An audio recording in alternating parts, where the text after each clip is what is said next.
Hi, this is Margaret Gill, and I'm of Abundant Private Practices, and I'm here with Sandy Harris and Curly Harris, also known as Graham Harris. So there's two here.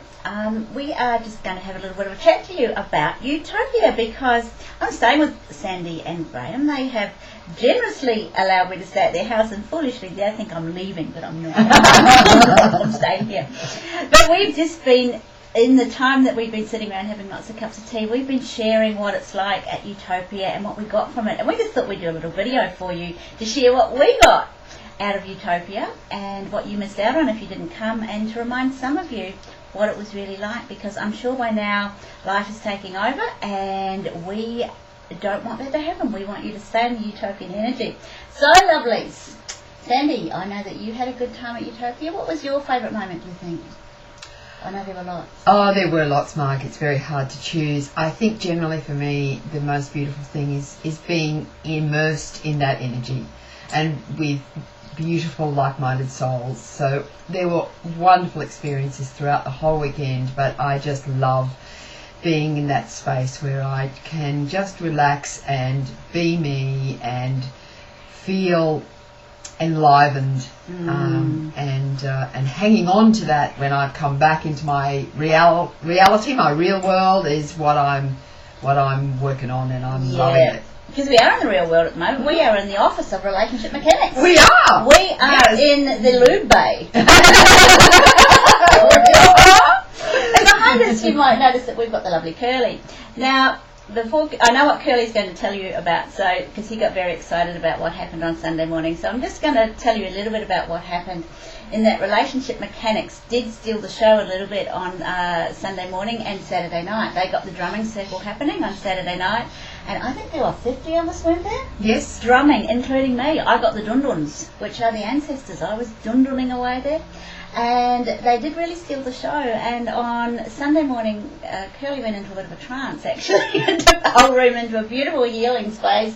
And Sandy was there, she was doing her thing, and we'll get you to share a little bit about that too, I think. Oh, look, to me, I think it was just the greatest journey that I've ever experienced. I didn't think money could buy something like that. You know, I thought, you know, going to the moon and this millions of dollars business to go to the moon, and actually we went to the moon for about $500.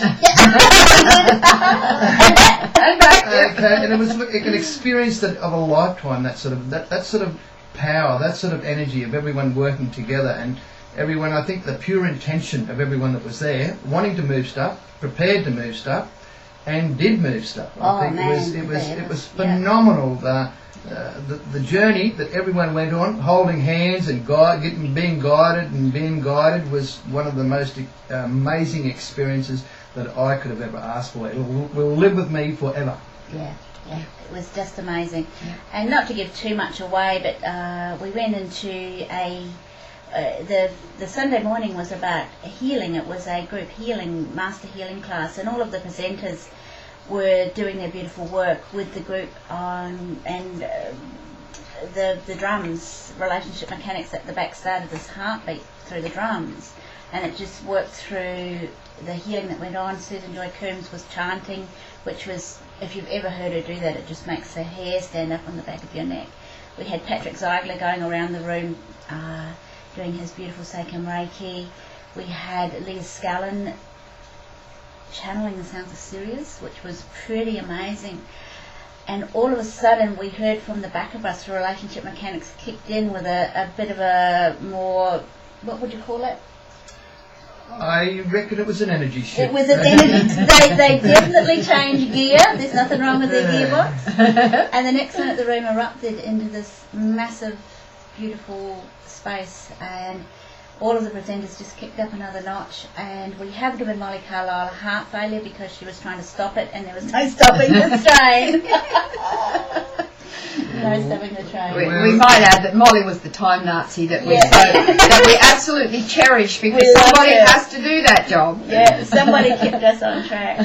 So just in your memory of the weekend, what were your standouts apart from the amazing work that you guys did? To me, it was the way that it built. Yeah. Okay, it started off at the bottom step and got to the top step by the day it was supposed to get to the top step. The transition in the journey, the way that it was just moved nice and steadily, up and up and up and up and up, and with huge amounts of information. I think the presenters were outstanding. I think also the coordinators this year felt more comfortable. They'd actually had last year to work out a few of the little bends in the road and straighten those out. So everything went really, really smoothly, except we just probably needed another week or so. We had to come home. We didn't like that. But we brought the energy with us. We can't stay at that place, but we're certainly going to live within that energy for a long time. That's so true. That's so true. What were your standouts? You went to some of the workshops. I know, Sandy, we did Leah Scallon together. Yes, very special time, Marg, being in the presence of the crystal skulls and going through that initiation and meditation process that was facilitated so magnificently by Leah. Absolutely precious experience. I guess too, I'd like to talk about the drumming and the drumming evening, because that was one of the most spectacular drumming experiences, and I've been drumming for over 12 years, that I've ever had. And it was, to me, it was about how open everybody was. Everybody came to that session with an open heart, and it just made for the most beautiful experience, because aside from a little bit of introductory stuff that we did, everybody just played from their hearts, and it came together and sounded fantastic, and the energy was just awesome. And that was just a really special time for me. Because I believe you guys pulled Jeremy Donovan out of his unit several metres from the conference room. It was the comment made from a couple of people about they stepped outside their unit and said, "The drums are calling."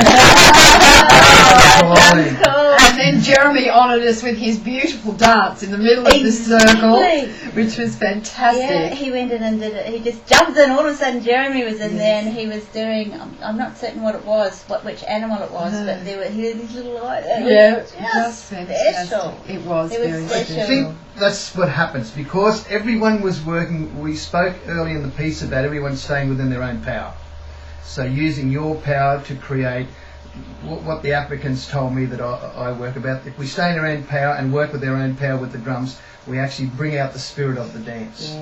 So everyone was really, really strong to themselves, yet they become part of the tribe. So the power that come out of that tribe caused lots of people to dance. Actually, there was lots of action happening on the inside, but on the outside as well. Exactly. Yes. There's a classic YouTube you guys are all going to have to see of the very lovely Jan Winslate, who did all of the yoga. She had a tambourine, and I don't know what happened, but the moment just took her. It's hysterical. You've got to make the time to watch Jan in the drumming circle. It was priceless. I think she was bliss incarnate. Oh, she was so blissy.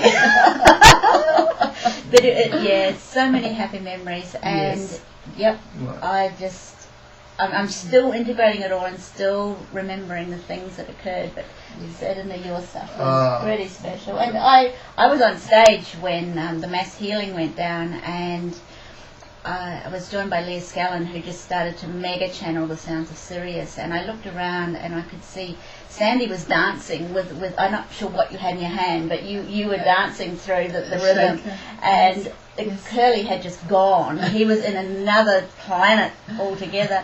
And guess what? Stephen Farmer had joined him, and the pair of them were there just in a totally these two massive shaman energies strapped onto these drums. Just I've never seen anything quite like it or experienced anything like it. It's one of those special highlights, I think. I think it's called being right inside the rhythm. Oh, we were right. We were right in the middle. Outside or the start or behind it, we were right inside. And right inside the moment too. I think that was a really special part of it. Everybody, maybe with the exception of Molly. I was